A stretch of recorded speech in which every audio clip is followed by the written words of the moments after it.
వీడియోని లాస్ట్ వరకు చూడండి దయచేసి. పవన్ కళ్యాణ్ గారు కళ్ళల్లోనండి ఒక భయం మొదలైందండి. పవన్ కళ్యాణ్ గారి కళ్ళల్లో ఒక భయం మొదలైంది. ఎందుకు చెప్తున్నానంటే ఆ కళ్ళు మీరే చూడండి ఒకసారి. ఆ వీడియో వస్తుంది. ఆ కళ్ళు మీరే చూడండి. వైసీపీ రౌడీ నా కొడుకుల్ని మీ అధికారం వచ్చినా సరే కానీ నేను వదలను అని అంటున్నాడు. ఎందుకోసం ఆ మాట సార్? ఓన్లీ ఎగ్జాంపుల్ మాత్రం. జగనన్న కోసం సార్ జీవితాన్ని అర్పించే జనం ఉన్నారు సార్. జగనన్న కోసం జీవితాన్ని అర్పించే జనం ఉన్నారండి. పవన్ కళ్యాణ్ గారు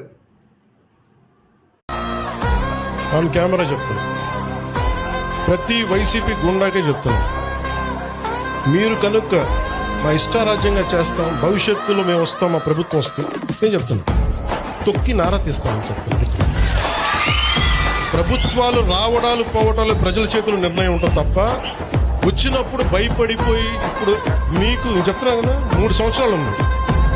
3 సంవత్సరాల్లో మీకు స్ట్రింజెంట్ యాక్షన్ నేను చూపిస్తాను.